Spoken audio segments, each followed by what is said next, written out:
pretty exciting for the three people that are here today that have been here throughout pretty much the entire race, that we know we're going to have a job for quite some time. Hashtag yes! not.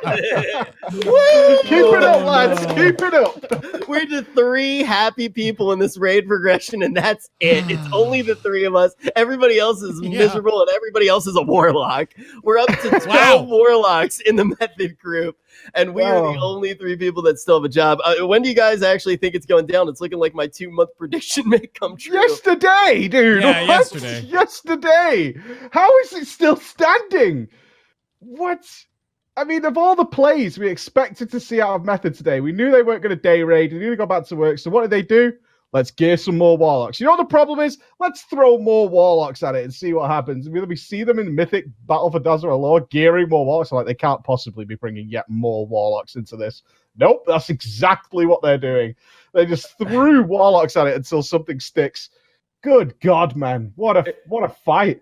When I saw Josh's tweet, Josh basically tweeted out his raid frames bay, and it was like nice smiley face. I was just like, no way is this actually happening? Because I saw them in BOD, and I kind of almost thought it was just a meme, and they were just killing time and maybe doing splits. I thought like it maybe was just a split for some of the warlocks that had already been going to raid, but no, straight up they are gearing the rest of them, probably getting them slivers and things like that. Unbelievable. But that shows just like they have been affected by some RNG today, because now poor Fragnance, he's just on his own. There's just him and the boss, right? Yeah. And then we have this mechanic in phase 3 which desperately requires friends. It needs some hand holding. It needs some brothers in arms to cuddle up to him. And I've seen a few of the best pulls they've had today, and poor old Fraggy's like the first to get the debuff, and you just know it's over. It's done at that point because he's got no friends. He's just wandering around aimlessly. And he's desperately like leaping into people to get health back and then leaping back into the boss to hope to survive for another 10, 15 seconds or something before he has to do it again.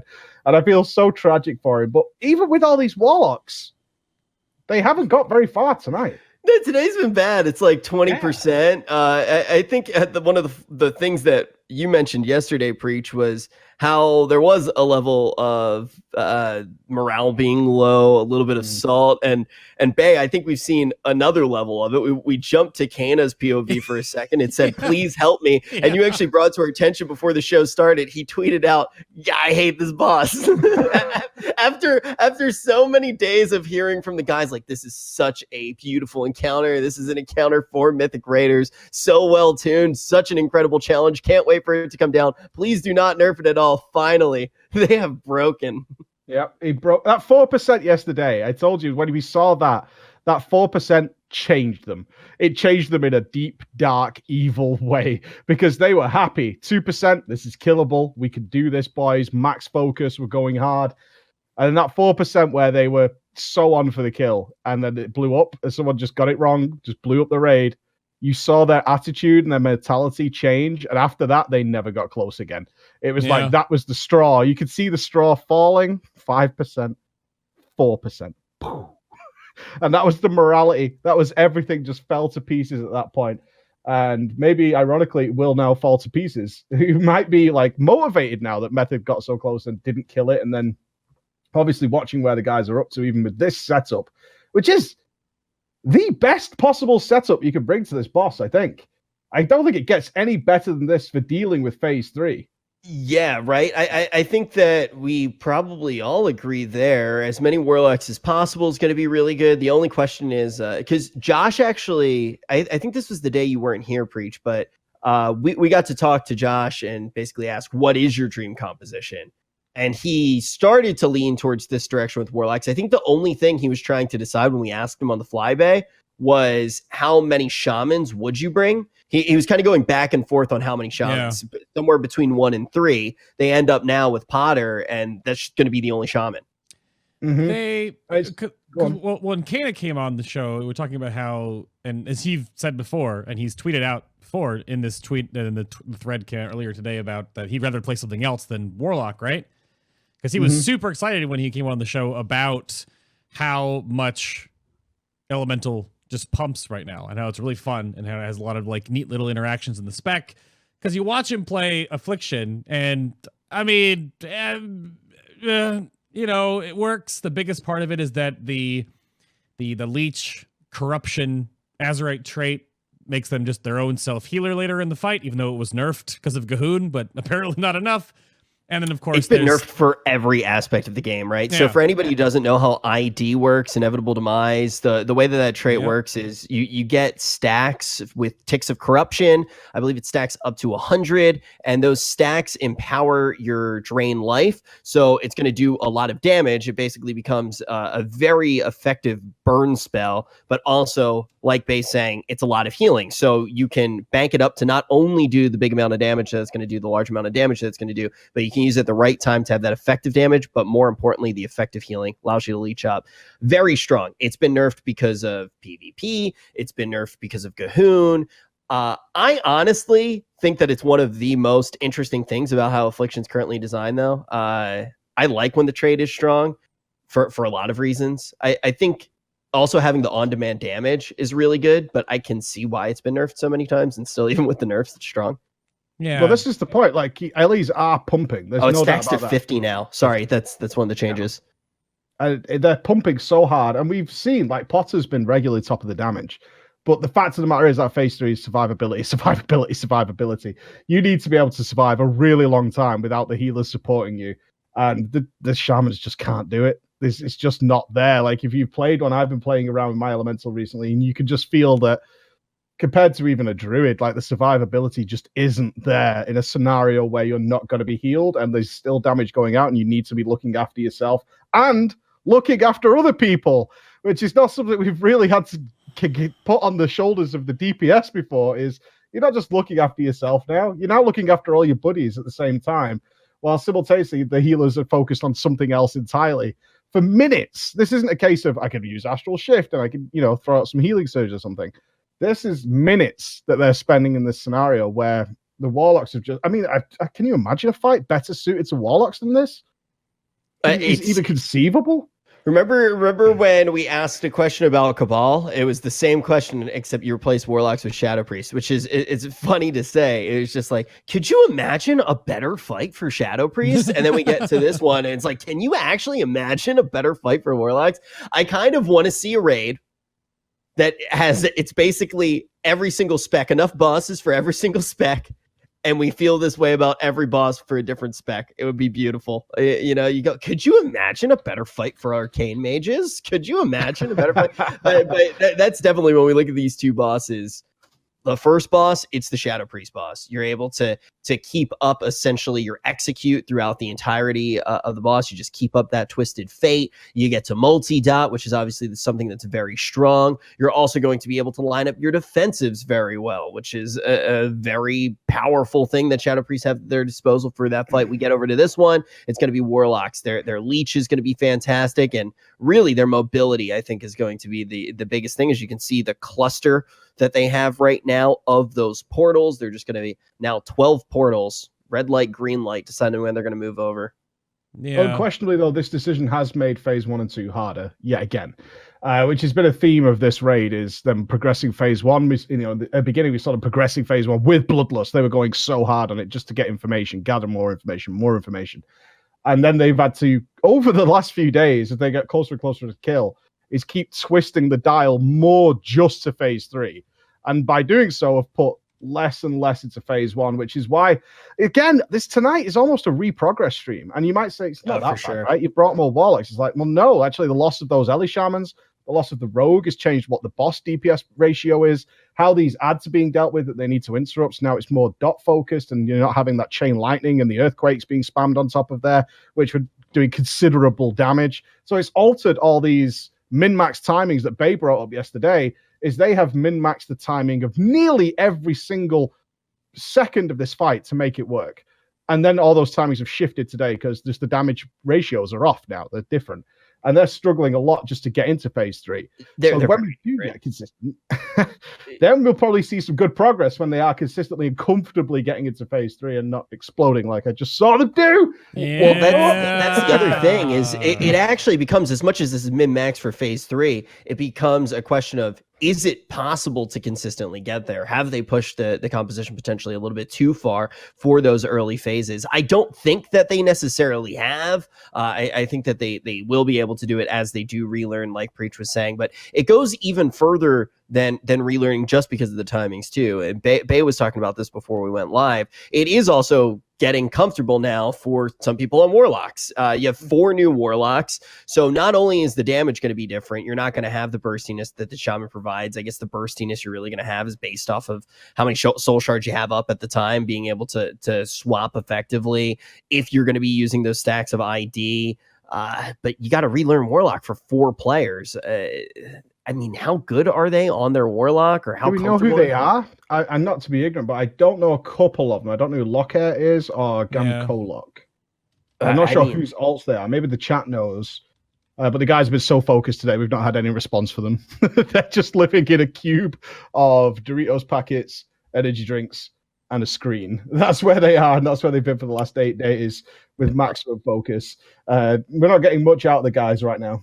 So I just saw in chat, I've seen this a few times, Betsy and Co saying, loving the show, almost don't want it to end when they down. Yeah, we're in the same boat. We're hoping that uu'nat stays up forever. We love it here. We've been having a lot of fun with you guys. Let's go uu'nat. Hang in there. Hang in there, bud. A lot of people were asking the time the show normally starts. I think the plan is we're going to continue starting at 6 p.m. Eastern. That's pretty much when we've been starting, give or take a little bit. Yeah. Around then. We try to go off of the time that the raiders are actually going to be done raid typically, because we were getting them on the show and different things like that. And Bay's been pretty much handling all the production. So once again, major shout out to him for putting everything together, making sure everybody's on the show at the right time, and making sure all the cogs are moving behind the scene. It's not an easy thing to do a show like this, and Bay's definitely been holding it down. He's been the glue keeping it together, as well as our sponsors, MSI Fanbyte, Twitch, Vertigear, Kensington, and Corsair, and obviously Method for even having the crazy idea to put this show together. And then, Preach and I just come on and we go, wow, 12 Warlocks now. That's a decent amount. That was what I put in my research. I catch up before the show. I usually leave the last couple of nights before I crash out for the evening. I'll just turn on one of the streams. Usually it's been Kana's. And because I was up late last night going over some 8.2 PTR stuff with Mike, actually, that we'll talk about here as like the second half of this opening bit. And the funniest part is I go to bed and I'm like, all right, I'm going to wake up, and if the stream is hosting something else, I know they've got it. That's the first thing I'll see when I go over across at my computer. Yeah. Each time I wake up, though, I just look over and I still see Kana sitting there. And he's gone from Shaman to Warlock to more disheveled to less yogurt intake. And I'm wondering if he's okay. That's why I sent him the I'll cuddle him soon when he gets it done on his Twitter right there. But I'm waiting to wake up and not see the same screen as I went to bed with. But nope, 4 days in a row now. I actually think that one of the most interesting things about this raid is the idea of how much the morale has broken down. It always happens in some way, right? Like in a raid tier, you're always going to have those low moments. But this time around, I feel like it's completely different. After seeing Josh yesterday, after seeing Kana now, it's just, oh man, this uu'nat is just destroying people's souls at the moment. Which fits the theme of the Void, right? Yeah. I mean, thematically, it's very on point. It's a soul-crushing, mind-melting encounter. Yep. But it is a mental game. Like we said yesterday, it's a mental game at this point, because they know it's very difficult when you know you can do it. Because all the mistakes really start to bug you that little bit more when you know you can get there. We have the team. This is the setup that's going to get this done. We know that. You just need to get over that line. Particularly the 20% barrier, which is what we've seen today, is them reaching that point and surviving the overlaps at 20% just seems so monumental a task that they haven't quite managed to step over that boundary. But when they do, that's when they really start to push towards the kill, when we get to see that. But they also are going back now to normal raid progress hours. How long has it been since the boys have had, because it's a different style of play. The guys who raid on a day-to-day, if you're doing day raiding, if you've ever been a part of it, it's more relaxed. You feel like you have some breathing room because you've got all day. You can take the time like Method does to have a chit-chat, talk about tactics, draw up some ideas. But for the rest of us plebs who raid on a schedule, you don't really have time for that. All has to be done outside of raid because we have this limited window to actually play, and you need to maximize every minute that's in that time. And it might be difficult for them to shift into gear, to break out that mentality, because I can't remember the last time they had to raid like this. I also do want to jump in there as we're talking about that and just bring up one other thing that Breach has said pretty recently, because Dirty Deed says just waiting for the perfect pull now. And that really, I feel like, isn't the case. I feel like it's much more in the area of what Breach was saying, where today was relearning. Now they're relearning their pace, how they need to go about these raid hours. They're relearning their new composition, their new timings, new classes for some people. And then on top of that, you have the added factors of some people are going back to work. So some of the people were brought in. Gingy talked about what it's like to relearn for a player that wasn't there for the first 200 something pulls, the first 400 something pulls, how they learn from the other players in the raid and how they adapt. That is a factor that they are dealing with to a certain extent. I mean, you look at SCO, for example. SCO already had a family trip plan, thought that this raid was going to be done much sooner than it has been brought down. So they're dealing with quite a lot here. Yeah, that's why I was trying to find out who the alts are. So we know Perfecto has changed back from his rogue to a warlock, but he knows the fight. He's been here for a lot of it, so he's okay. Viklin's gone from Shadow Priest to Warlock. He obviously knows the fight as well. I think only looking at this, if his Lockhair is actually Revez. That's Revez alts. I don't think he's been in for any pulls, unless I'm mistaken. I don't think he's done a single pull before today on this boss. Neither has Gamco. I don't think he's done any pulls. So you might have two players there who haven't learned the little bits, although I haven't seen them make any errors. I'll be totally honest with you. I haven't seen them make any errors, but they still have to learn the movement throughout the whole fight. So Revez has been in the whole time. So I think it's maybe just the one player. So in that case, the relearning shouldn't be too bad at all. It's just an adaptation of being in range where you can kind of follow the rest of the pack anyway. So that's not too bad at all.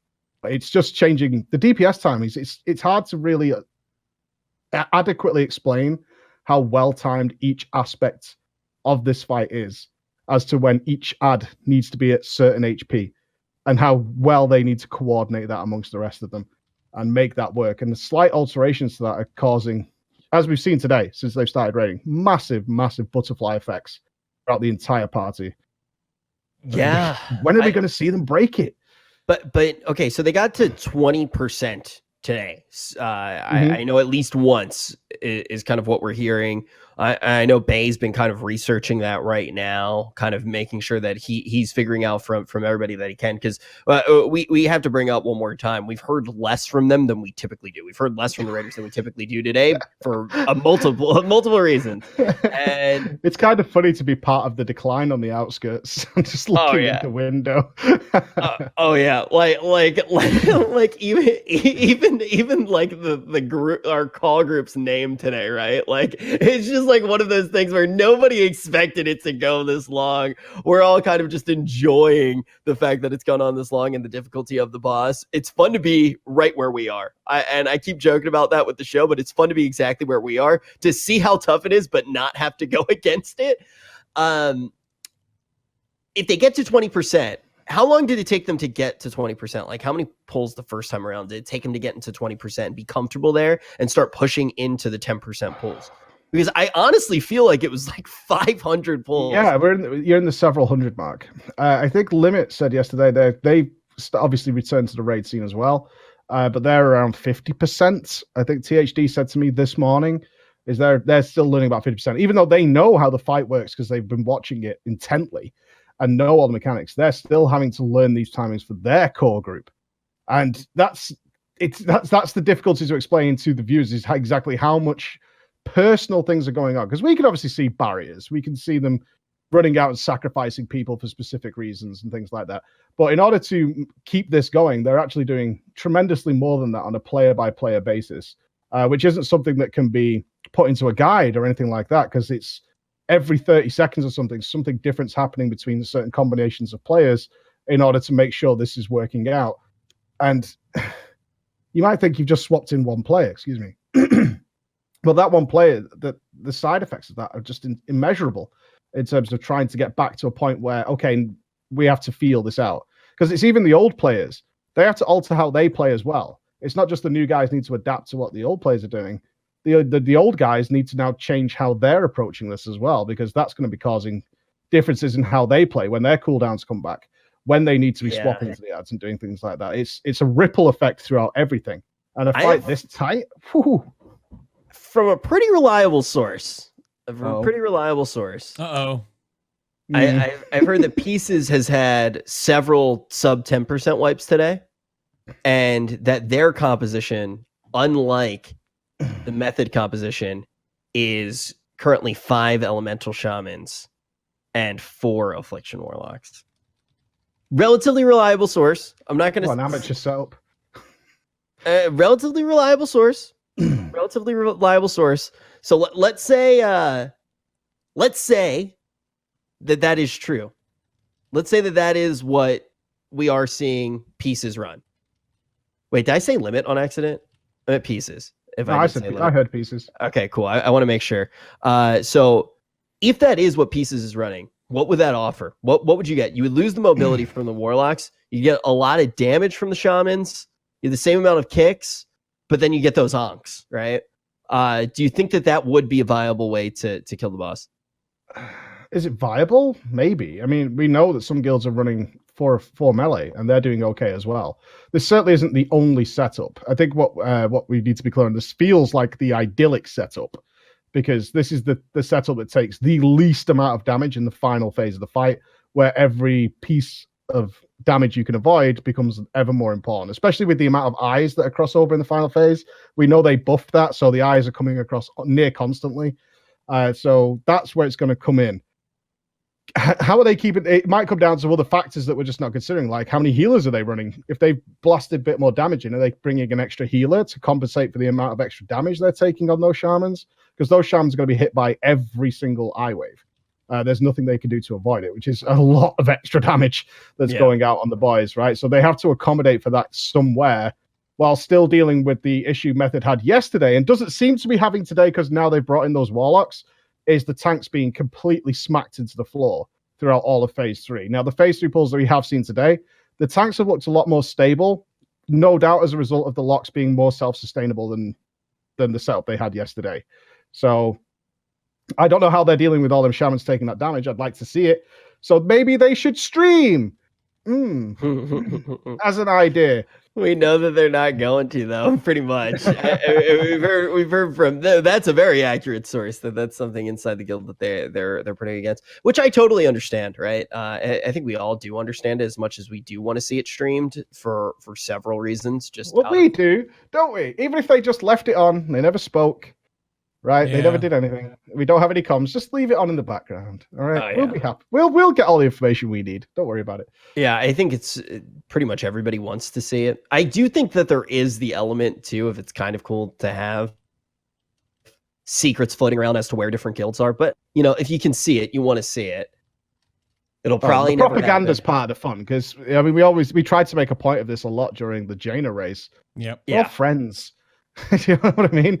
They're all friends. Like, they're on each other's discords all the time. Even the NA and EU guys, they're crossing over. They're meeting at places. When BlizzCon, it's not going to be like the Method boys, like some sort of Fallout street gang. They're going to be stood on the corner, giving Lorgox like this, doing this, and then on the other side of the room, you've got Max giving it these evil eyes. That's not the way it goes down. They'll be going to a restaurant. They'll be having food together, doing all those kinds of things. Josh, they're enjoying the same thing. Beating up Pieces members at the. Oh yeah, I could see that. I could see that definitely. Josh breaks out throwing down clothes. How did Limit actually look in their progression, like jumping back on the train? Does it look like they may be able to catch up a decent amount? I know I keep bringing it up and it keeps sounding ridiculous, but as we're seeing guilds relearning things, remember how Limit pretty much fell behind on Jaina when it seemed like they were ahead for a decent amount of time. It comes down to investing into a strategy that you ultimately decide isn't going to be the strategy you kill with. You go on to a new strategy, you have to relearn, and allows another guild to catch up. It's not a full reset. It's not like you lost the 500, 700 pulls that you put in. And Method legitimately has one of the highest pull counts we've ever seen on a boss.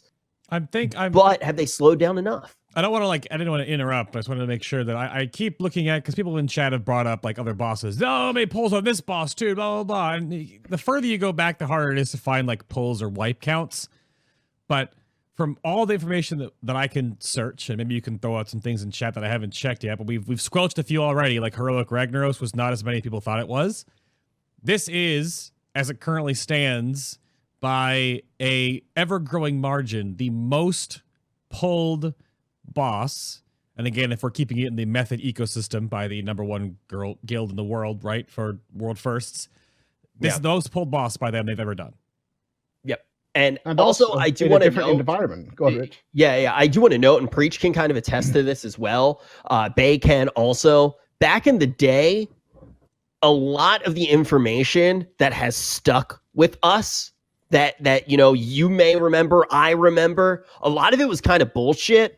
And people would just say stuff, and you have to remember how different the times were back then. Like, we weren't watching. Nobody was actually keeping track of stuff. So if somebody came up to you and you're like, yeah, my guild, we put in a solid like 900 attempts, and we got it down to like 0.5%, and then Rodney DC'd, and that's the reason that we wiped. It wasn't actually us. Like, it was just Rodney's internet, he's still on AOL, and you'd be like, oh yeah, dude, Rodney's a really good player. Rodney would never drop the ball. It was a very different time. Like, it was a very different time. Nobody was actually watching, and people just said stuff.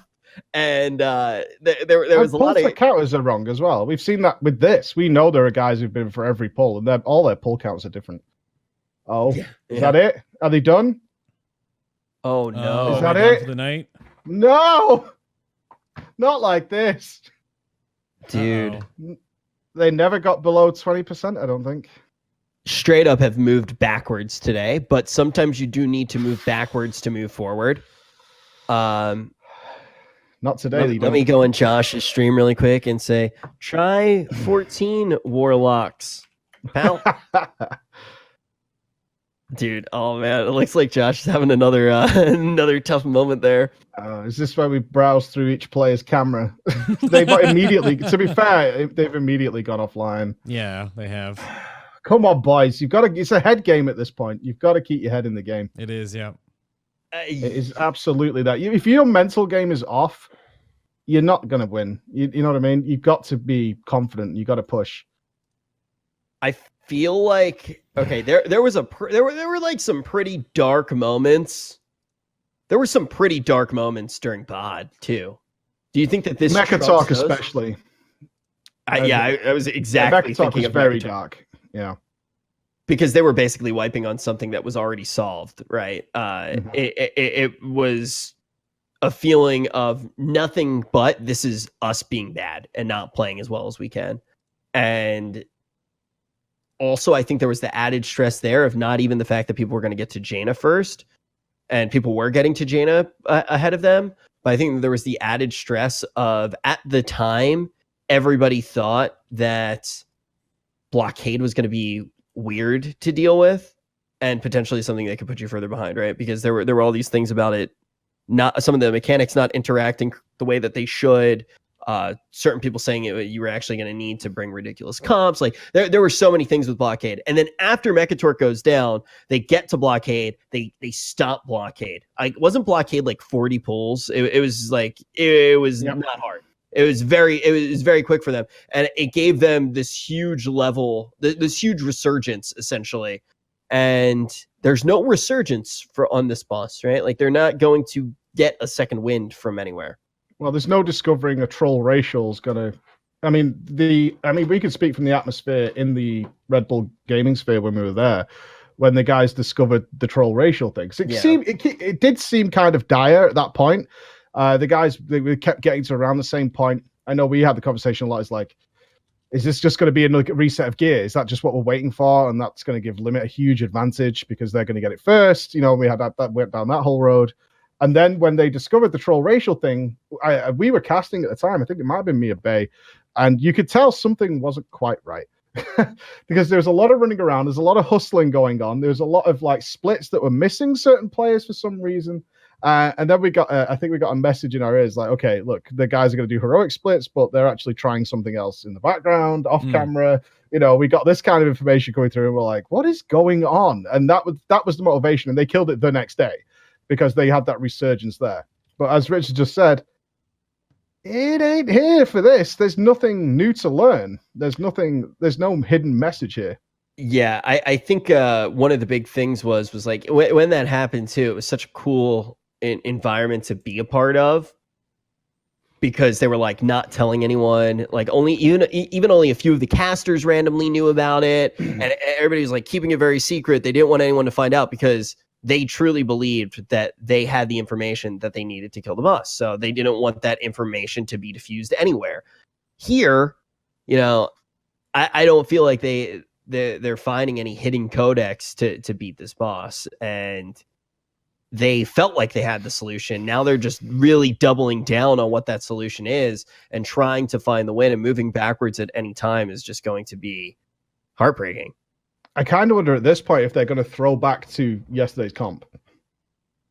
And maybe they feel they've gone overboard. Maybe they are now dealing with what we talked about. Is some people who are truly amazing players, but they're just not as comfortable with the character they were playing. And that might be what's needed in phase 3, which, as we've seen in every time they get to phase 3, it is just so chaotic. It is just madness. There's non-stop movement.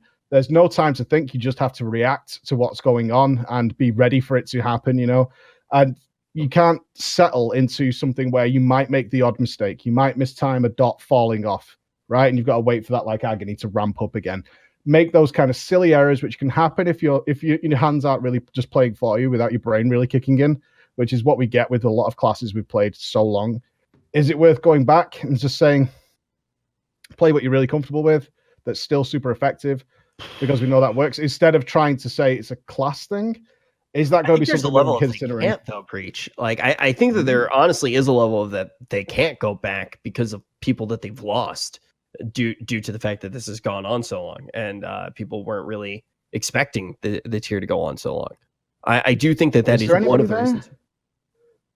I'm not sure there is. Perfecto was on his rogue.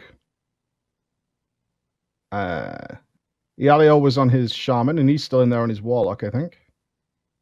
Or he was. Yeah, so who is definitely gone? Like, Sko's definitely not there. That's something that they've already dealt with, and they're pretty comfortable with, right? Like, we saw some pretty good pulls, even when Sko had already gone on vacation. Can one of the warlocks summon Roger? Oh, man. We need to call the Roger like the bat signal into the sky. I'm not that Greek message up. So bring forth the Roger. I do feel like this is one of the last tiers potentially without Roger. Like I think Roger gets back kind of soon. If I remember, I believe he does. He's back at the end of the summer, I believe, and the next raid probably starts in August, I would imagine. So, yeah, maybe Roger's here in time. I'm excited for that. I'm excited for that. But even besides all of the implications that has on the raid and why it'll be enjoyable to watch, just because I'm assuming Roger would actually come to the race if there was a race, and then I get to hang out with Roger because he's the man. I think he's a Chad now. He's Chad AF, and he comes back and he's flexing on it, and he's just all about that gym. But he hates video games now. Oh, he hates video games now. Oh, he's pure Chad. Yeah, he's Chad Norris. You've no chance. Wait, you've no chance. Are you saying Chads don't like video games? Yeah. Damn, dude. Damn. Name one. There really are no Chads in Method. Or any guild. Yeah, right? Oh, man. Okay, so where it stands right now, we've moved backwards a little bit with the composition. The question that we're asking right now, and want to hear from you guys as well, do we potentially see Method go back to the composition that they ran several days ago? Or is it Warlock Nation? Are we going to see 12 Warlocks again tomorrow when they're raiding? If there's no bench left, they can't. In which case, the option is mute, right? If they literally can't and they're stuck with this setup, which they're not, because every one of these guys has multiple alts, right? So to say they're stuck with it, it would be a bit silly. There are definitely characters in there who can change to other things. It doesn't feel like this is paid off, but that might also be because they are having to raid in a very limited time span now for progress, which is something they're not used to either. And people relearning during that. So, I mean, we have to take into account what we've actually seen tonight is them having a very short amount of time compared to what we're usually dealing with, because usually we're on the show talking about maybe 15 hours of raiding, right? They've had a very limited period of time. They've also had to do a lot of relearning during that time. Was it a bit much to expect them to do all that and kill the boss tonight? Maybe we held a bit of high hopes there, considering the changes the guys have had to face, and whether or not they even have the option of going back. But they can certainly swap players around. Like you said, Kanan maybe prefers just to play a shaman, right, instead of his warlock. It's as effective, maybe. Yeah, I think that I think that it's a little bit too soon to call what they should do in a lot of ways. I think that you got to give this a little bit of time to settle. If the call is that this is going to work, you do it without hesitation. You keep on giving it attempts. Let everybody get comfortable in their warlock. Get into phase 3 consistently, because this is also, as was mentioned, a team composition that thrives if you're consistently in phase 3. Like, this is going to be able to handle the final phases really well. Phase whatever, numbers don't even matter. Phase whatever, the final phase will be handled well by all these warlocks. Like, I don't even know how many phases there are, really. Like, there's 3, 2 intermissions. Yeah, but did you see the thing with how it's getting scanned? Well, wait, you saw it, right? It's calling certain phases like phase 5 and things like that. Yeah, well, apparently it's phase 1. Phase 2 is intermission 1, then phase 3, intermission 2 is phase 4, because there's still ads going on, but the boss becomes untargetable and immune and changes a trigger because it changes an actual spell ID that he casts. So it's 5 phases, but it's really 3 phases and 2 intermissions. Okay, so there's a secret phase, basically. Yeah. I honestly, I know it's a meme, but I would be in hysterics if they got to 0% and then something else happened. I would actually pay good money to see their reactions simultaneously, like we get with the world first kills when we get all the cameras, just to have everybody's reaction. We're like, what? The only reaction I would need is Kana's. That's the only reaction I want. I just want to see Kana's face right when a secret phase gets revealed, just like, like, no, it can't be. Like, there it is, and some N'Zoth comes out, like Shadow of N'Zoth, and you're like, are you kidding me right now? Yeah. It would be the best day ever. Kana said in his chat that Affliction Lock is boring and very RNG heavy. Yeah, I feel that. Yeah, that's one of the reasons I actually stopped playing Affliction. Like, as somebody who loves Affliction, I love Affliction. Like, Affliction was always my main spec, and I could play Affliction until I was blue in the face. And one of the cool things about Affliction was originally it wasn't very RNG dependent. Like, it didn't feel like you were waiting for RNG, and also it was just consistent. You weren't really waiting for cooldowns. Then over time, all of a sudden, it was like way more important with different cooldowns. Like, you used to have to snapshot, right? But you didn't have to worry about cooldowns. It was just this consistent ramp up of absurd damage, and then that became less of a thing. Then you had cooldowns. Then you couldn't snapshot, so cooldowns were even more important. And then you get to an area where RNG is crazy with soul shards. Like, it's actually crazy, and I hate it. And I can understand somebody too who's playing Shaman right now. Shaman, I think one of the things you can say about Shaman throughout the entirety of the expansion, maybe being a little bit upset with how Maelstrom was generated at certain points. Maybe I heard some people complain about, especially with multi-target scenarios. But for the most part, even when Shamans weren't doing good damage, the actual rotation itself felt pretty damn good throughout most of the times in BFA. And, you get to sit there and blast and do absurd damage on the Shaman, and then you move over to the Warlock. I'd be frustrated as hell. Like, I'm playing my Shaman more than my Warlock right now. We have to give real credit here, because there's an unsung hero in this raid. There really is an unsung hero in this raid. For all 733 pulls, there is one man who has suffered more than any. And that would be Mr. Scripe playing a mage for 733 pulls. And as somebody who just threw his mage in the bin because I had enough and I am not tolerating it anymore, there's something horrific about watching someone having to play the current BFA mage for 733 pulls on progress. Don't guess. It's the worst. I mean, I think he's played all 3 mages. I don't know if he played Frost to begin with, but he was Arcane for a stint, and then he's Fire now for the burst when he can sit still, and then of course for the execute. But he's still ripping it. He just doesn't get consistent damage when he's doing his sweepers because he's doing an extra spoken roll. By someone who cares about the damage meter and not the fact that you are playing a potato. What the?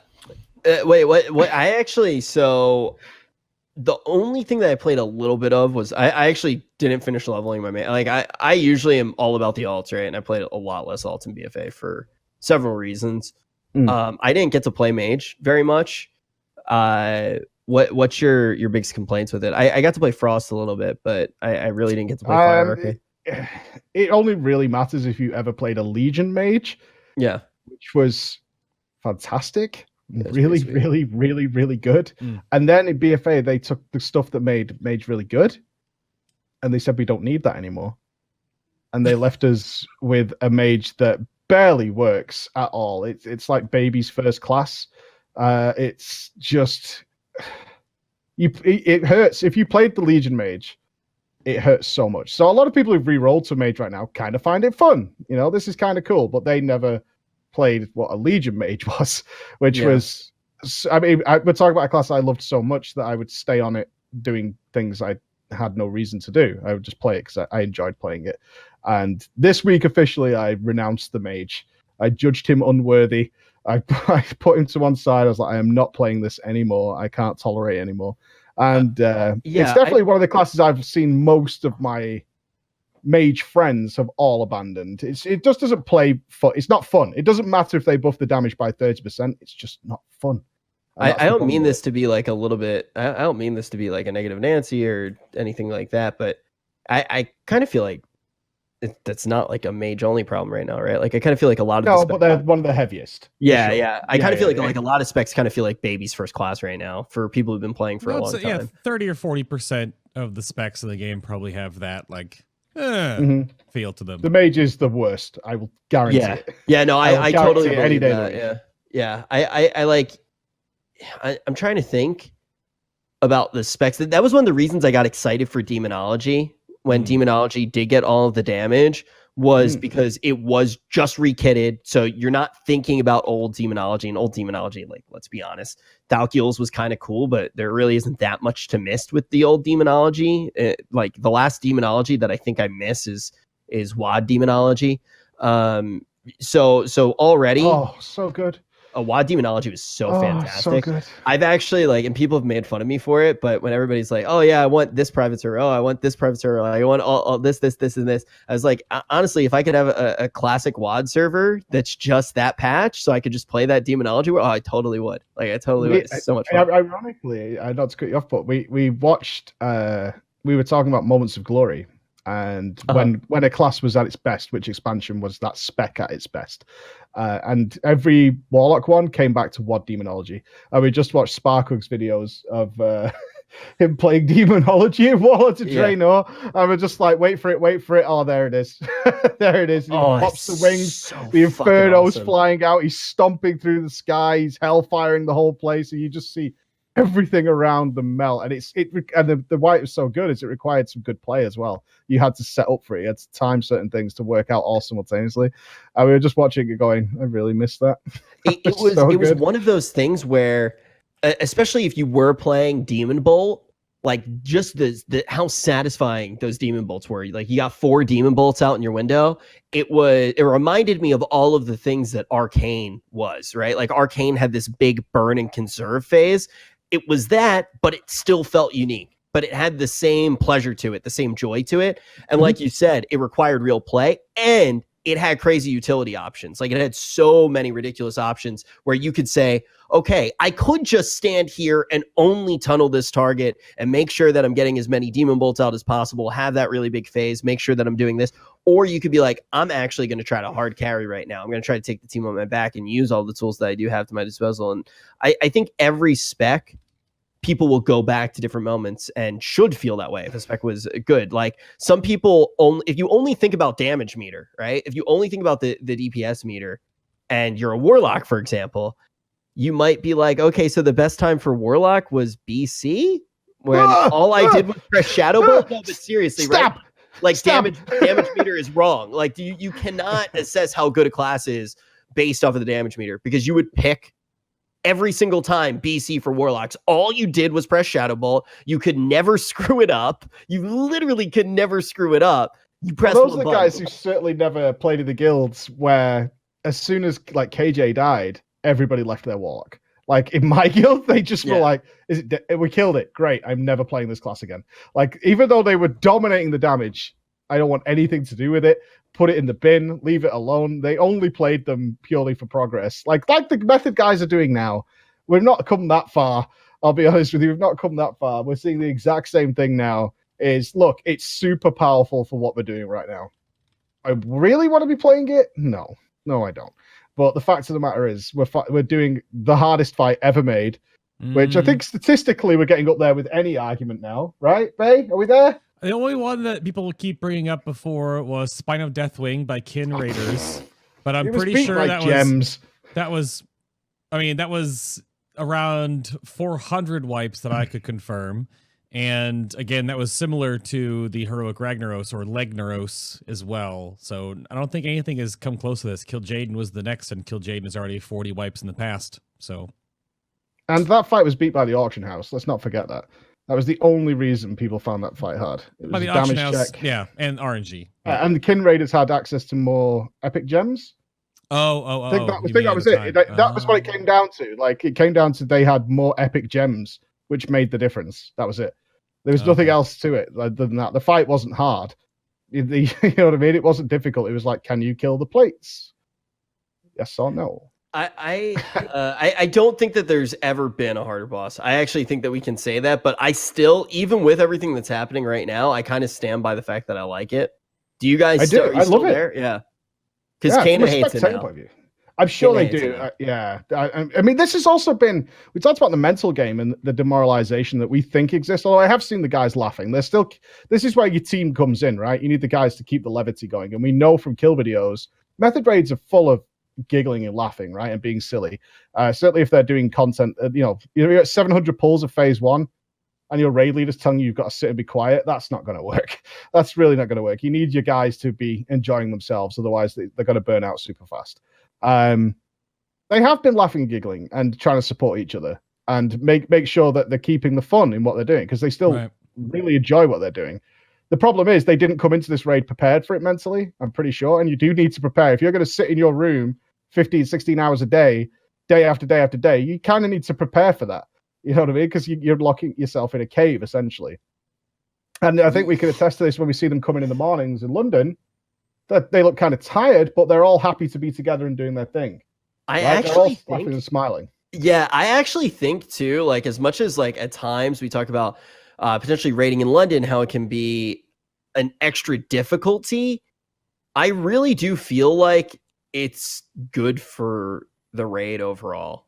Like, I think in a lot of ways, it adds that level of you, even if you're not there in London and you're in the raid group, you have so many of the guys who are in London and are just kind of excited to be there every day. Like, you get a natural energy from being surrounded by people, even as a caster, right? Like, we watched Jaina for how many days, right? We watch the same encounters and we're broadcasting and like, we're excited to be there, right? Like, we're having a blast. But the thing is we're watching that fight for 8 hours straight.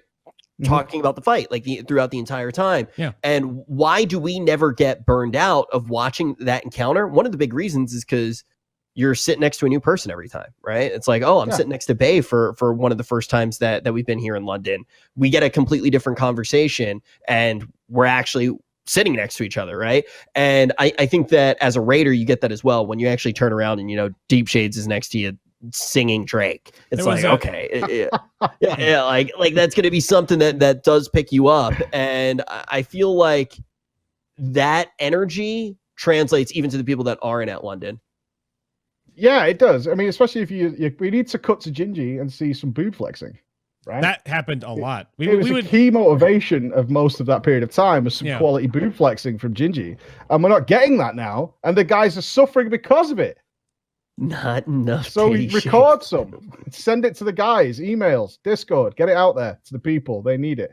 But you are correct. Like, I never saw them down, even after they've been wiping day after day. I never saw the guys down. Tired, sure, but never down. Even when they'd locked themselves out of their apartment, Potter had to travel all over London to find the key. When they were in a haunted house. They were in a haunted house. I never saw the guys down. And today, while browsing through various streams, I have seen them still laughing and joking and keeping themselves motivated, because if they turn into like this, they're not going to win, right? If they turn into that South Park character, Yeah. it's not going to work. As the chair starts to lean back and you're going, and then of course you start blaming other people. You start going, and as the raid leader, I'm sure we've all been there, but I'm not saying that's happening, but I'm sure raid leaders can appreciate, you get that whisper, we should replace this guy. And it's like, do you think that happens in Method though? No, I don't. I don't think so. It's actually, I think it's more important there that if somebody is a problem, that it's up to the raid leaders to deal with that super fast. Because the problem you run into is certainly in the high-end guilds, if you do have somebody who's a noticeable problem and it doesn't go addressed, the really good players get frustrated and they're not going to be happy. So you never want that to occur. And plus, these guys are seasoned at this. They know if they're making mistakes. They'll be the first to own up to it. You know what I mean? That's part of the job. In the cockpit. You're not getting away with anything. They're all streaming.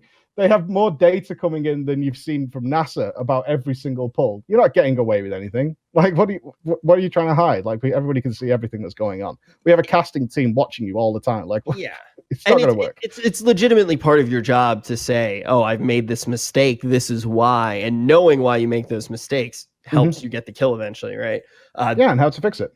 Yeah, that's one of the reasons that we end up with so many warlocks, probably, right? Because of all the feedbacks that's coming through, whether it's, the reason this player went down is because I couldn't heal X. I can't move here. Like, that's how you get into a scenario like this. This is how they really do test. As much as it's a theory that a lot of people had that this would be the ideal comp, they have a lot of things to back that up as well. A lot of empirical data to actually show that this may be the route that they want to take.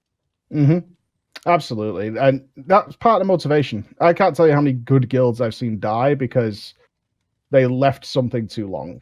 And, the guys who you really didn't want to leave eventually just got frustrated and left. It's like, it's a waste of time. We're waiting on like 2 or 3 people to sort themselves out and nobody's saying anything. And the conversation that's going, some people need to get better. Like, that's not what's happening here. That's not what's... And I've been in the guild, and I can tell you right now, that's not what happens. If someone screws up, and it's everybody here in Method is capable of leading a very high-end raid guild. Every single one of them. So if you think that it's only going to be Scripe or Sko or Just Wait who's calling people out, that's not the case. They're all going to be like, what are you doing, dude? That's going to come from every side. Like, sort that out. Or likelihood is, why are you doing that? Because it's going to be a joke. Yeah, because everyone's such a high-end player. It's like, what are you doing? Why? Why are you doing that? Yeah, you also have to point out too, I think one of the things is, and I've never been in a guild really where this is the mentality, and this is something that I'm kind of, and Preach, you can really speak to this, having been in the guild. When I look at a guild like Method, one of the things that I feel like a lot of players wouldn't be used to is also the idea too that the only thing that matters is getting that killed, that first boss kill.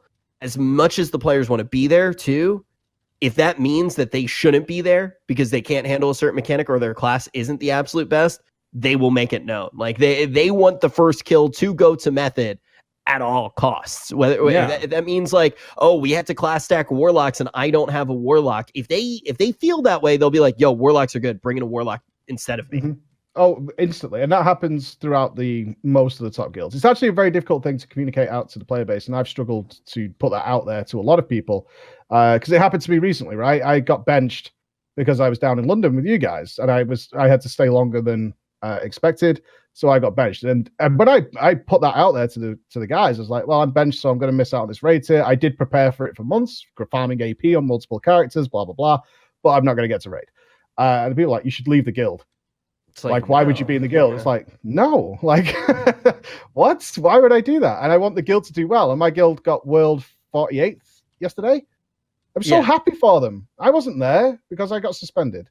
I wasn't there. I'm not salty about that. I don't expect to come back and get a raid spot because I'm so happy that the boys did really well because that's our team. We're part of a team.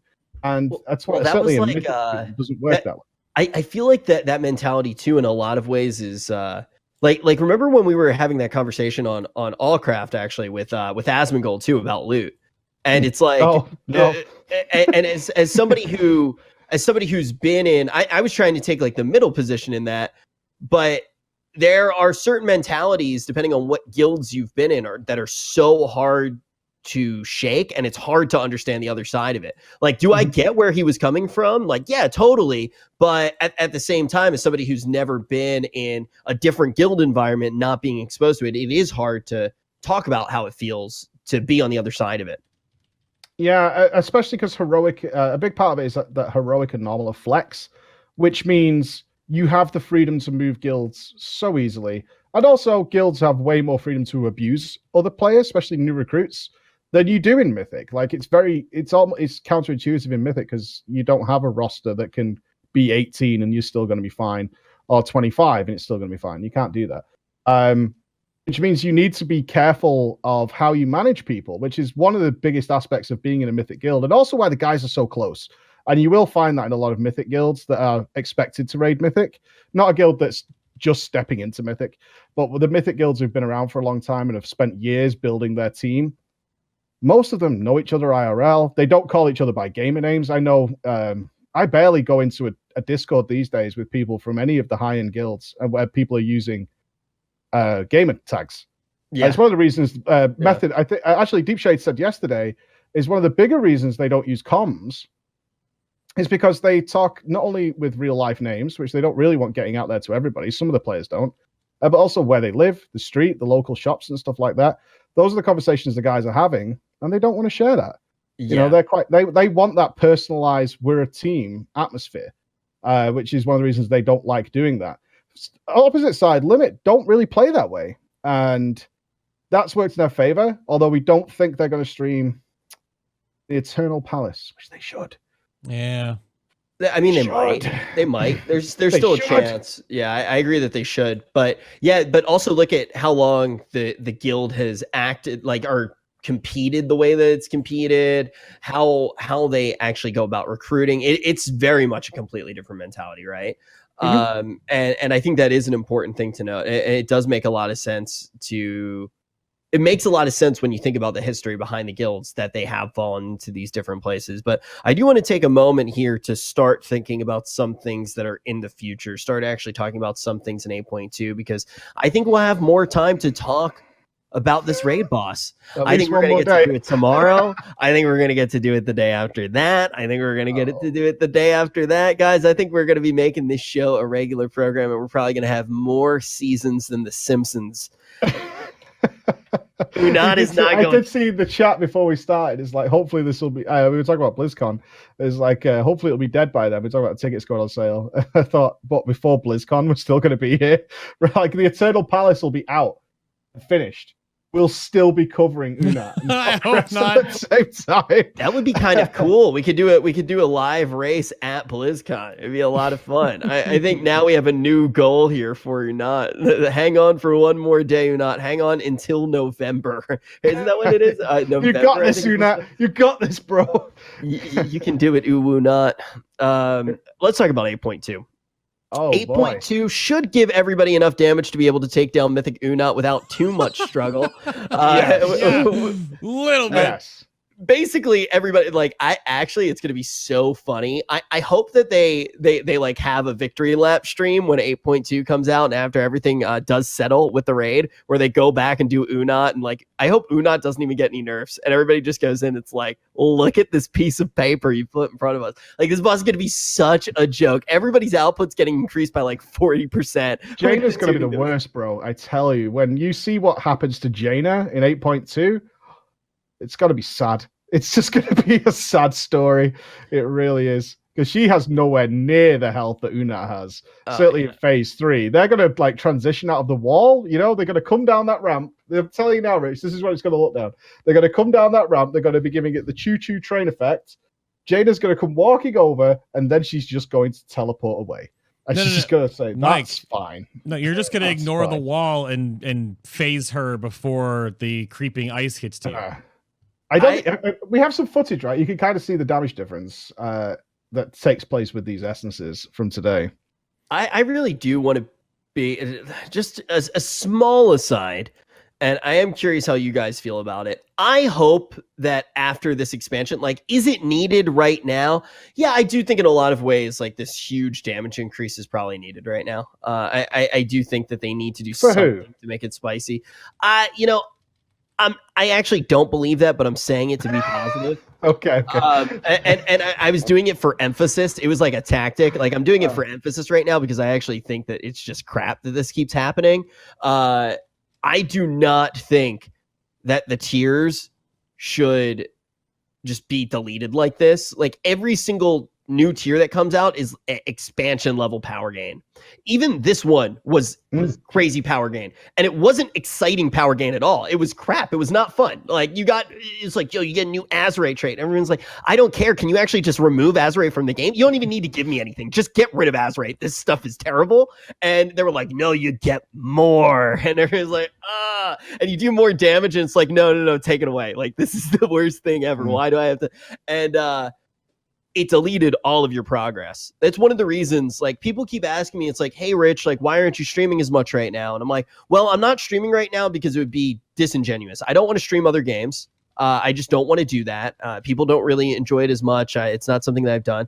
But I'm not going to stream WoW right now because I refuse to play WoW because I know that the reset's coming out when 8.2 comes out. And anything that I do right now would just be me trying to fill time. Like, it would just be that. I'm not progressing on anything. Any guild that I have been a part of has fallen apart, so I need to create a new one. That's probably the only thing that I'm doing in my spare time. Like, we've seen more and more guilds falling apart. Like, AK just fell apart. Literally after the episode that we had with Tennels on, AK falls apart. So many guilds falling apart. That evening, right? Yeah, it fell apart right after the show. Yeah, this show is cursed, man. We talk about uu'nat. uu'nat lives forever. We talk to people in guilds. The guild falls apart. But I think the big thing is what was I doing before I took my little bit of a break from World of Warcraft and playing every day? Like, I still watch WoW streams every day, but I don't play the game as much. It's basically I was doing Mythic Plus, and as soon as the new season came out, I jump in. I farmed the same exact gear in Mythic Plus with an arbitrary power increase. I'm just going for the same pieces again, the same Titan Forges again. And I think that it's a little bit too much, and I hope that this design doesn't carry over for the rest of the expansion or headed into future expansions. I'm sure it won't. It's big. Like, same pieces. Yeah, guys. Illuminati confirmed. I said pieces, therefore pieces will be the world first. You guys got it here first. I keep refreshing WoW progress. Like, I'm almost at the point where I'm waiting for somebody else just to snag it. And I don't want to be in that mindset. But once the boys stop raiding, you kind of feel like that's what's going to happen. Like, you're just waiting for it. Like, oh, it's going to happen. Because we thought it would happen last night, right? We thought we kind of like, is this going to be it? Is this going to be the end? Sorry, Rich, go on. Yeah, no, I'm going to call this dude out. Twitch Hunt goes, welcome to MMOs. Rich is so dumb. I'm actually going to tell you how stupid you are right now. I think it's one of those things where MMOs have existed for a long time. Of course there are resets. That's why I said expansion level changes I feel like they're happening in each patch. You need to actually think about how it used to feel. Maybe you're younger. Maybe you're something like 12 years old, which is totally fine. Maybe you just started playing the game. So maybe you don't remember what other MMOs actually do feel like. And the fact that doesn't need to be the case. Are there some upsides to that? That's what we were actually starting to talk about, right? We were actually starting to talk about what are the upsides of this power gain? Is it a positive thing? Are resets a positive thing? I think expansion level resets can be a positive thing. I definitely do think that it's an exciting time every time. You get to look at a class that now works in a different way. You achieve that power for the first time, and then you have a steadier power progression throughout the entirety of the expansion. But look back to BC. There were pieces of gear that lasted throughout multiple tiers. There were raids that players didn't necessarily get into while they were relevant content, and they still could work there at their own pace and eventually get up to that pinnacle. So that was basically what I was starting to get at. The idea of not having a complete nukem to every essence of work that you've done, every little scrap of work that you've done, and have some pieces remain relevant, have some gear remain relevant. I'll try to stop saying pieces. And also, I do think that there is a new conundrum, which will take time for the devs to really adapt to. And I think they are starting to do it in 8.2 to really get a feel for how certain systems like Mythic Plus are going to work. Because Mythic Plus gives a huge loot table that is just gaining power throughout all of the expansion. So you're getting the same slot with the same item time and time again, right? Like you're looking at, let's say, I'm like, pick a random piece. Let's say it's your cloak, and you get your cloak from Tol de Gore. If that cloak was your best in slot from Mythic Plus, you're going to go and get that cloak again. And when we saw the Azurite pieces jump up the way that they did, where they got a second ring, it actually made any Azurite piece that you got, not only a best in slot piece, any Azurite piece that you got was a huge throughput increase, like to a ridiculous degree. The fact that you had a season 1 Azurite piece made you a worthless character. It made you basically a 110. And when we look at the essences, that would also be the case, right? If you didn't have the essences, you would be doing half the damage that you would be doing with the essences. And that type of power gain, I think, is something that shouldn't exist in the game. I don't think every it's patch confirmed whether they're going to move the. You're correct in everything you said there. I think nearly every one of us replaced our 385 Mythic Uldia Azurite gear with World Quest gear on the day of release, which is just madness. Did. Yeah. I know I did. I can speak for myself and several of my other guildies. But I don't think we've had it confirmed whether they're going to auto boost every neck to 50. I think they're just going to make it easy to get 50, which it is, by the way. I re-rolled a character this week and have managed to just put a few hours into it. And it's already 44, like on the neck. Like catch up is super easy right now in the game. You still have to do this. Unfortunately, you still have to do world quests, right? Like that's the problem. It's not how quickly you do it, but you still have to do this content. Well, you can also do the. You can also do. It's actually a really good method. You just go into Netflix, you press play, and you just hold down the W key the entire time while you're in an island. Every now and then, you're going to have to accept the queue, but that's one of the best ways to level your neck. I'm not quite at that stage yet. But I think there's a good point to be made there about how much power is deserved per patch. But for me personally, who the numbers are irrelevant. Like I only literally have numbers on my screen for my stream and for videos because people like to see the damage. I typically, before I was making content, I would have all that information gone. Like it was no interest to me. I care about what the change is. If we get a lot of power because some interesting new aspects of the classes come in, that's fine. Like I don't really care how much power it gives. I just want to know, is it interesting or not? That is 100% of my take on these situations, which is the same thing we do in class previews during betas and alphas. How much damage it's doing right now, don't care. That could change in a heartbeat. They can just post a patch saying, hey, it does 20% more damage now. It's how it does the damage, how it plays. That's what I care about. The same with the Shaman. Like you said earlier, it brings us right back around. The Shaman was really fun to play. It wasn't maybe as good as Legion. I think that's fair to say, but it was still really fun compared to a lot of other classes, and I recommended it to a lot of people. But the damage was busted. And therefore, you didn't really get anywhere. And that's the sad situation. Yeah, I would still recommend that class because I'm pretty sure they will fix the damage at some point, which they have for the most part. It's how that damage is done. So if a big, powerful change does come into the game, all I want is it to be something cool and interesting, particularly if it's a spec-based thing, which is where me and Bay have been sort of like colliding with the Essence system because there is some depth to the Essence system. There's some depth there, and there's some things that can be interesting. There's some things that can be min-maxed. It's not the kind of direction I like to go in because I obviously prefer more spec-based stuff that makes the actual package better at its base level instead of being like what feels to me like a trinket. And we played with the Essence today. Me and Bay did the new Mechagon Mega Dungeon. I can swap over that soon, Yeah, and I tried the new thing out. It was just a trinket. Like the Essence was a trinket. Is it super stupid powerful? Yes, it is. It's stupidly powerful, and you can see that on the damage meter. But ultimately, it's just a trinket, as far as I care in terms of my usage of it, right? And that's not. I forgot about it essentially being something 20 minutes after I picked it up, because it was no different than when you pick up a new trinket, right? This trinket's cool. Yeah. Is it earth-shattering? No, it's not. It's not going to blow your mind away, right? And also, that was basically what we were worried about when we were talking to each other about it, and what we knew what it could feel like, and we were basically like, yeah, it's really powerful, but the second that you get used to it, that is just what it is. There aren't these opportunities to be changing free. I don't think it's going to be one of those things where you're going, oh, I'm in this situation, I want this essence, or where it feels really exciting to acquire multiple essences. I think it's just a Band-Aid right now for a system that's failed. Well, in terms of 8.2 then, have you played any, Rich? The main thing that I've done with 8.2, I haven't played the newest PTR. I actually just downloaded it. I was actually just checking to make sure it downloaded okay. I'm probably going to do that a little bit tonight.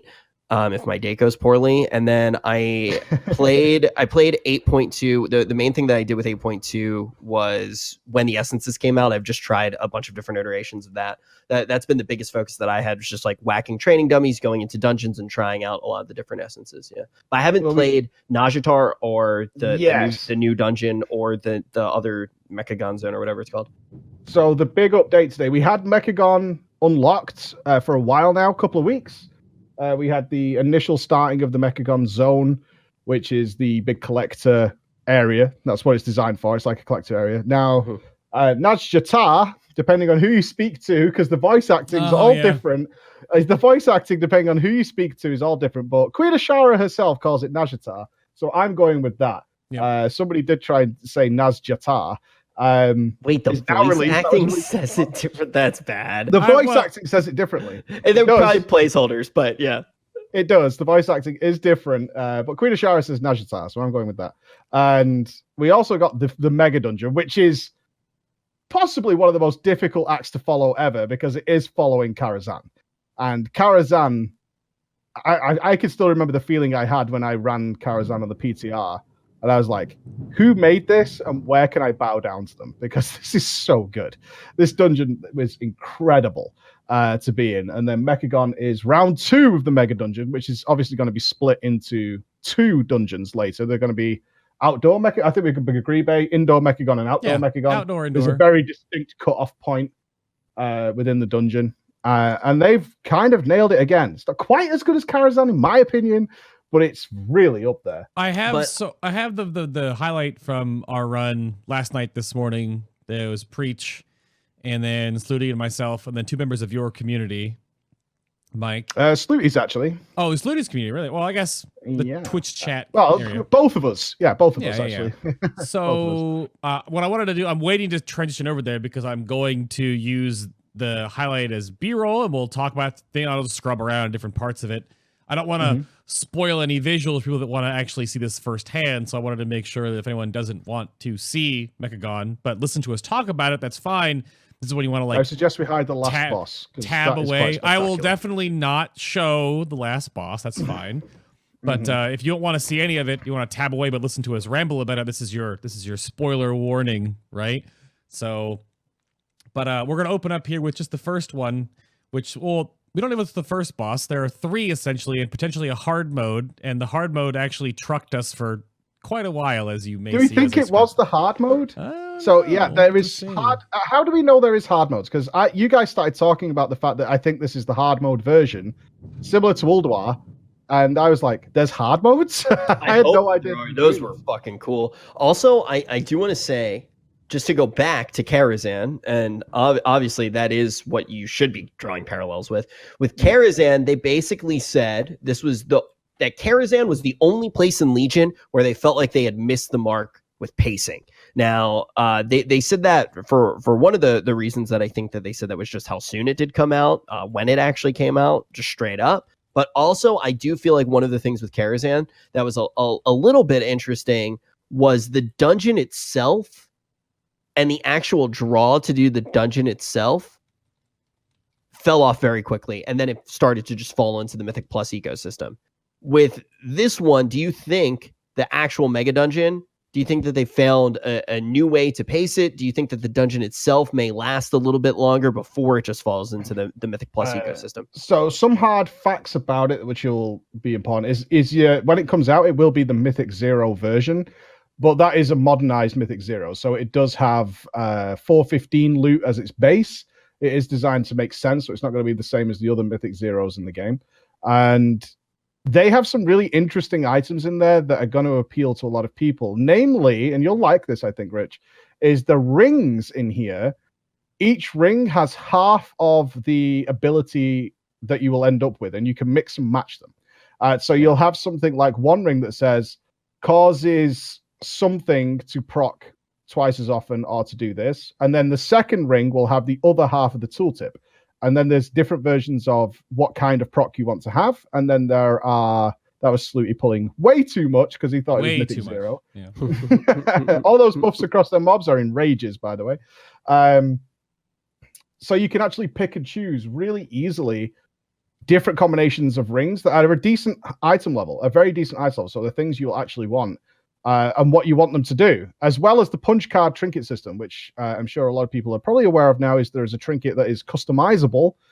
You put different punch cards into it. It has 3 slots on it, and you can pick and choose from those from all the punch cards that you pick up through Mechagon itself and the dungeon what you want to put inside them. And change what the trinket actually effect is. There are nearly every item similar to Crucible of Storms has some sort of weird affix. There was a cloak, I believe, that had Hearthstone ability, which came off one of the bosses. I got some gloves that sped me up occasionally, things like that. So there's a lot of really interesting, unique items in here, which give it a lot of replayability.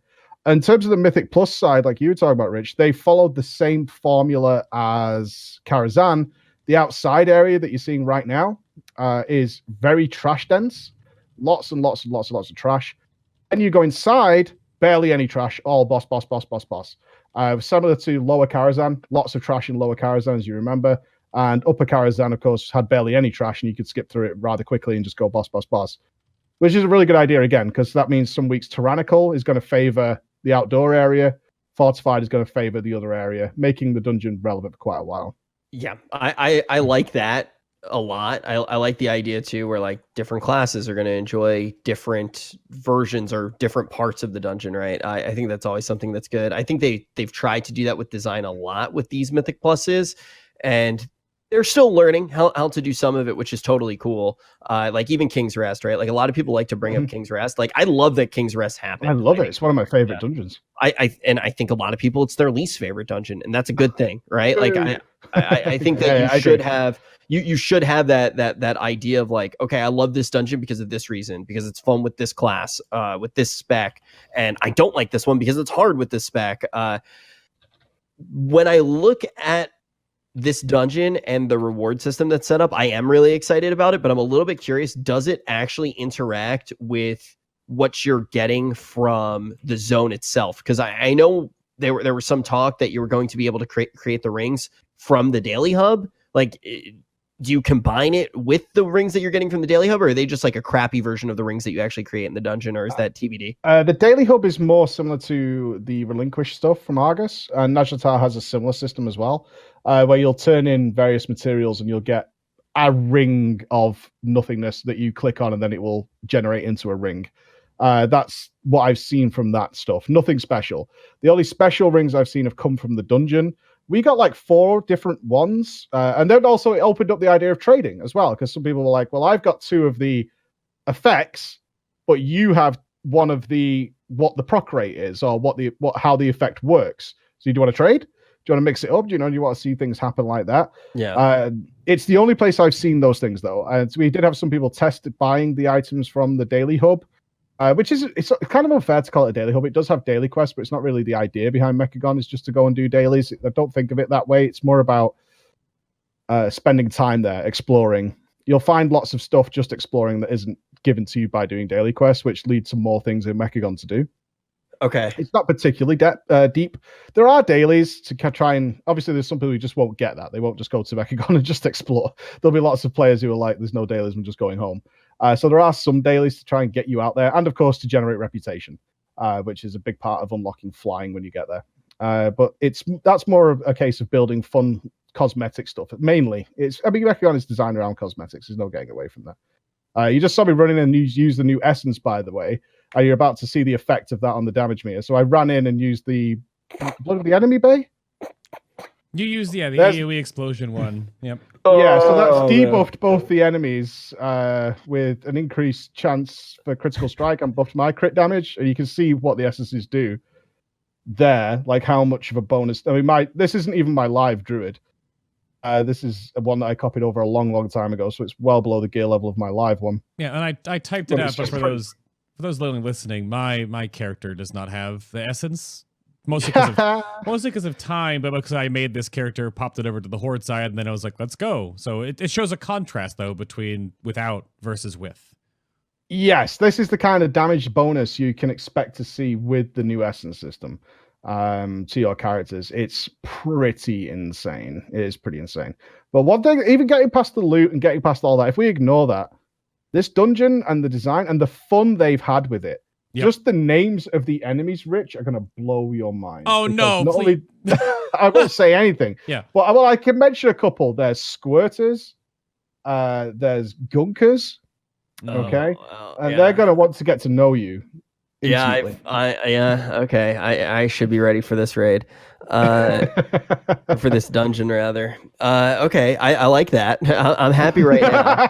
I like that. I might need to cast over my own tournament now, since I haven't been doing the MDI. I might just that sounds like some fun to cast. Can't tell you how happy Sloot was. Obviously he does cast the MDI, and he was reading the names of the trash enemies, which are all. There's a filthy connotation to nearly every trash enemy. This is Gunker. He's actually the boss is called Gunker, and the robots that help you are called squirters. So you need to deal with this situation of being gunked and squirted on in order to make this work. And Ted was having the time of his life, but you'll actually see the hard mode flying around here because we're coming up to. We did this boss on what I think Bay agrees, was its hard mode, which is the fourth boss. Is flying around the outdoor area, and it travels between each of the 3 boss arenas that you have in the outdoor Mechagon area.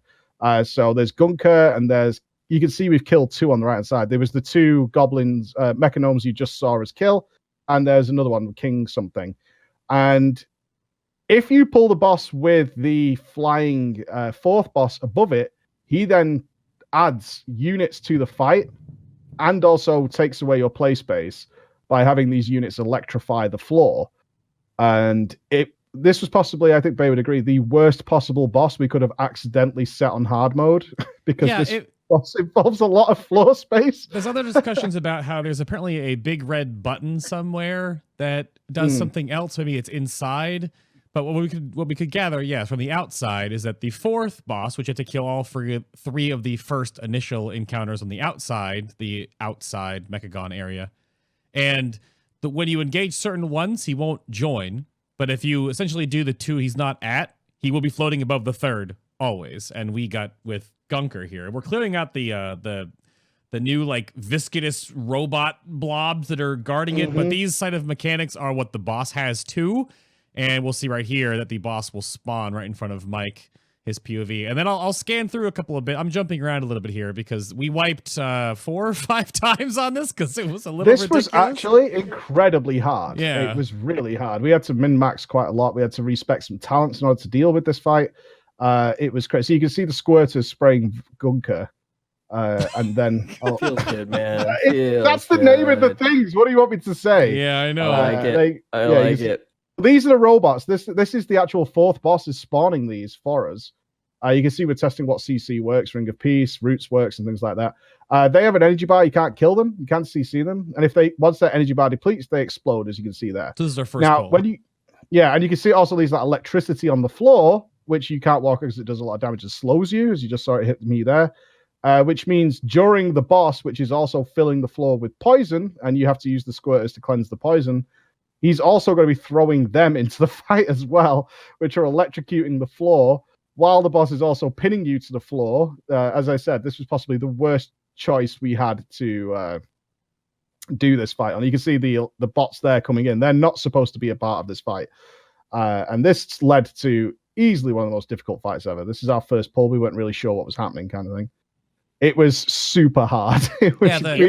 It looks good though. The cleansing bots are supposed to be there. Those are part of the fight. It's the electrocuting bots and all of the electrified ground. That is that's the hard mode of this. And there you go. You got gooped, Mike. Like I got gooped earlier.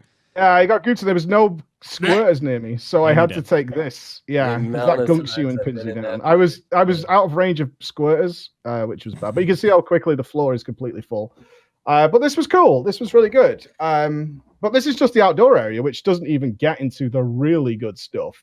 I don't know if we want to kind of edge over to there, Mr. Bay. I'm going to try to find just a little glimpse, I think. We don't want to spoil it too much because you always got to have a squirter on call, man. That's another at least in range. On Gunker. I want to try to find... Look at you clapping, excited, wiping on a Mythic 0 boss. Look at you. I get this. This is what I love because...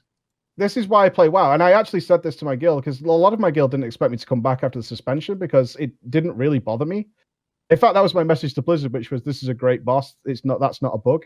I was just telling them this was great. Let me go back here a little bit to the because Gunker I came back and I was, yeah. There we go. We managed to kill it. So we threw it. Ultimately, we ended up killing it by blasting it. We popped every cooldown on Bloodlust, and that was how we managed to do it. But I just said, if I don't raid something soon, I'm definitely not going to play WoW anymore. And then we have, this is what reminds me of why I play, because it was fun because, one, it was a challenge, and we were all working together, and we were having such a good time doing it. We were laughing and giggling through the whole thing.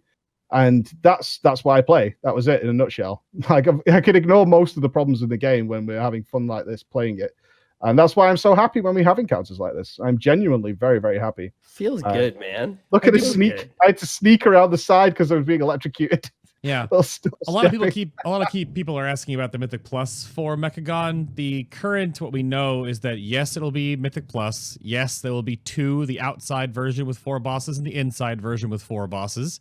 But I think Ian did say that it's 8.2.5, so it's not with 8.2 launch. I believe it's what we had been told, but that is not totally set in stone yet. And like what Mike said earlier, the outside, which we are currently sitting right now, this is the quote-unquote third boss that we did, is very trash heavy. There is trash everywhere. And then we'll show a little bit of the preview of the inside of Mechagon. I don't want to spoil too much of it because it is very, very neat for a first time. It was there. Yeah, no, it was awful. The whole room was full.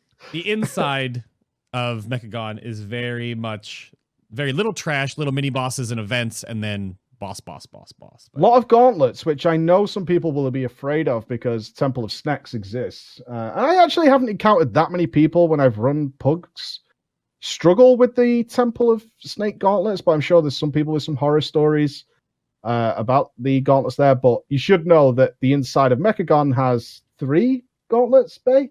Really? And this boss itself that we're looking at right now, this is the final boss of the outdoor area. This also has a gauntlet. Correct. I feel like the Temple of Sethralis gauntlets are pretty well done. Like, I feel like I haven't run into too many problems with pugs with them.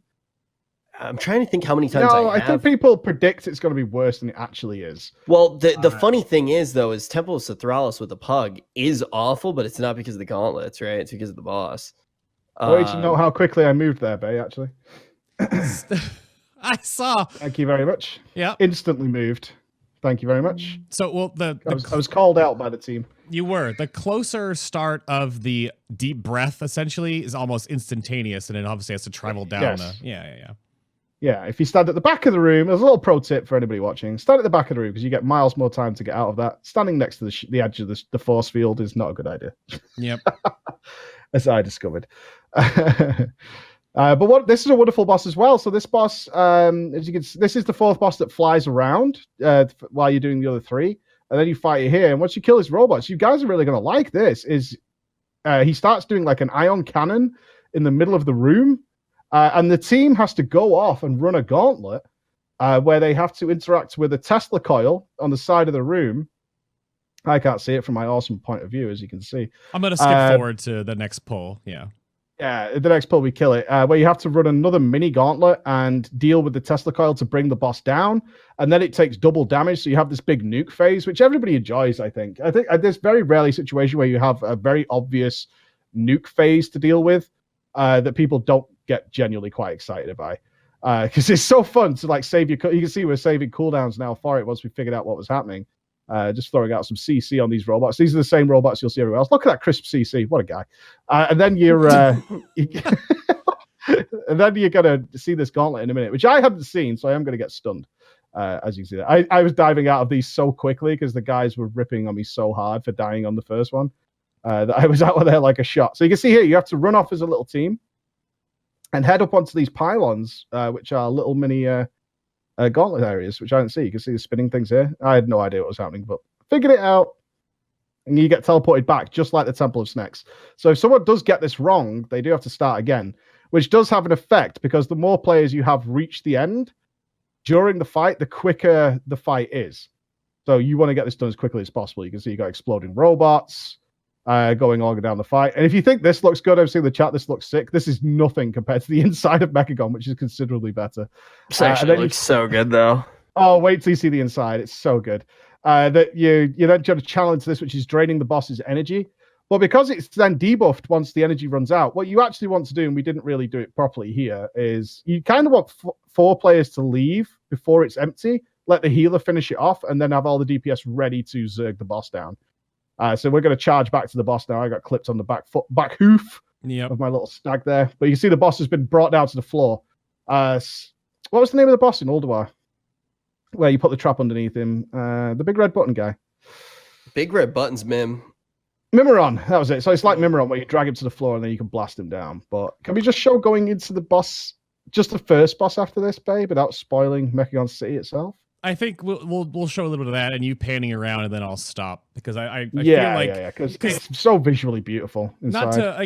Not to go like super into spoiler territory. You can always go to Mike's channel and watch the whole VOD, or Slutty's channel. I wasn't streaming this last night. I was just a part of it, being a knucklehead in chat and in Discord with them. But the outside is all Mechagon, the island proper that you're been in, and for the entire actual daily hub. That's the entire outside is also the dungeon. The inside, however, is completely brand new, and there's a lot of those moments that just make you go, "What?" and just like, "Holy I took crap!" more screenshots in here than anywhere I've been, including Najatar and Mechagon itself. Yeah, inside Mechagon, I took so many screenshots, which I haven't done that in WoW in a long time. Where I'm like, this is a picture, this is a picture, this is a picture. Yeah, good see.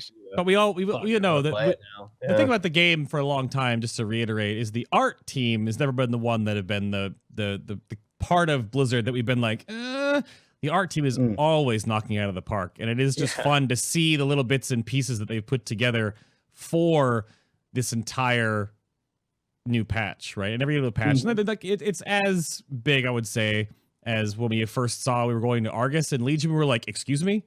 So it's fun to see when they actually take the risks and do the little funny stuff. We're back here DPSing the essentially the Mario boss. Oh, there's you go with your Azurite essence there.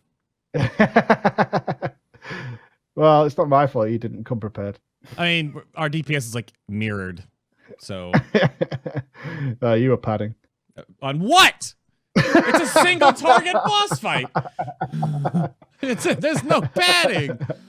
What? I know you can see the punch card there. I didn't mouse over. But then you can see I'm getting more ingredients there, which is to construct the Mechagon things, like mounts, spider mounts, things like that. Ted, I'm going to pause here. This is 425 loot. He just got mythic uu'nat loot from this boss. Just put that in perspective. So you can see the half ring, actually. If you pause there, you can see it says, if you absorb, what does it say? It says, if you activate an ability while your health is below 50%, ... So the second half of this effect, Sloot can choose by equipping a different ring that has a number of rings that have different effects. Logic. So that's the kind of thing you'll see. Yeah, that's really cool. Like I really like these items. When we actually talked to Perk about these items, God, how many days ago was it now? It was quite a few days ago. Like day 2 or 3 of the race. Yeah, I think it was day 2. So like a week or so ago, I think I didn't even realize that it was all dungeon loot. Like it was going to be a lot of dungeon loot. I thought that it was like completely daily dependent. So I like the fact that you're actually going inside of a dungeon and creating them. So here's the problem I'm going to bring up with them right now. The only problem that I foresee that gets like a little bit tricky is it's just going to get weird with sockets. I hope that they can't get sockets on them. Maybe. It's going to be interesting with Mythic Plus as well. If some of the effects are very cool, you're going to want 2 items out of here. Yeah. Luckily, they are rings, though, which are much easily tradable. You don't need to stack a comp or anything like that in order to do that. But you ever seen Robot Wars, Rich? Welcome to the Robo Dome. Yeah. This is Robodrome, which is actually Robot Wars in the game. Not even a joke. So they have Robot Wars. They're all named after like what you would see in Robot Wars. I think there's one called No Mercy for You. So it's like gnome, like gnomes, and then for you mixed in there. And they've all got the same abilities you'd expect to see on Robot Wars. While simultaneously you got all these buzzsaws. So it's like chess, actually. You see the floor panels? If you don't stand in the middle of these floor panels, buzzsaws and blades are going to start chopping your feet up. And then after this, we're actually going to get the robots proper. It's so cool. The whole time, so cool. the whole time There's the robots, as you can see. Yeah, the whole time you're in this, it has that like there's an announcer and like a caster commentator duo going on, talking about what the bosses are doing at the same time as well. That's what Mike is laughing either because of our nonsense or the dialogue happening. I don't want to spoil that names. for you. There's no mercy for you. Yeah, no mercy for you. The Platinum Pummeler. Dude, Farouk used to commentate that show back in the day. Yeah. Did he really? Yeah. That's actually yeah. I think he was doing some Gears of War stuff still. But yeah, man, that's like this looks so good. I just hope I hope that they make the loot that comes out of here like actually really strong. Like I hope it is tuned well and it doesn't just get beat by a random ring that has a socket. Like if they actually make this loot good, it's an awesome place where people want to spend a lot of their time. I'm really happy, and it makes me even more excited for 8.2. Like 8.2 has to do so much, sadly. Yeah, the thing is, you're probably thinking, oh, these bosses are very simple, undertuned or whatever. This is what I would say. They probably had too little health, but for testing, that might be a reason for that. But also, you remember, this is obviously designed with Mythic Plus in mind. So while you look at these and go, they die really quickly, just wait till the Tyrannical 15. You might change your mind. Oh, that was a lot of what Sluty was talking about too, because he has a huge beat on the Mythic Plus side of things, being involved with the MDI, and some of the bosses we were going through and some of the trash pulls, he was just like, "Please no."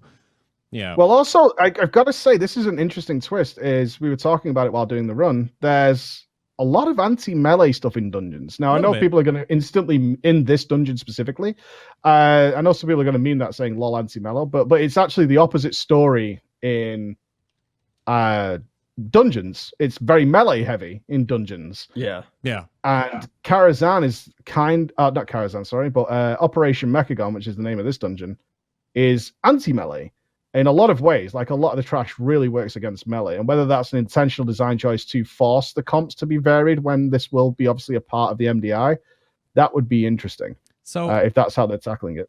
No, we got sucked into the hole. I'm pausing the video here. Okay. I don't want to show the big suck. I want that to be that this is where the dungeon takes a different turn, just like how Karazhan does as well. And I want to leave that for you to find out and experience for yourself for the first time when 8.2 comes out, or go test it on the 8.2 PTR. Yeah, I think I'm not going to test it. I actually think I'm not going to test it. I think I'm just especially the last boss. Like, just let that happen naturally if you can.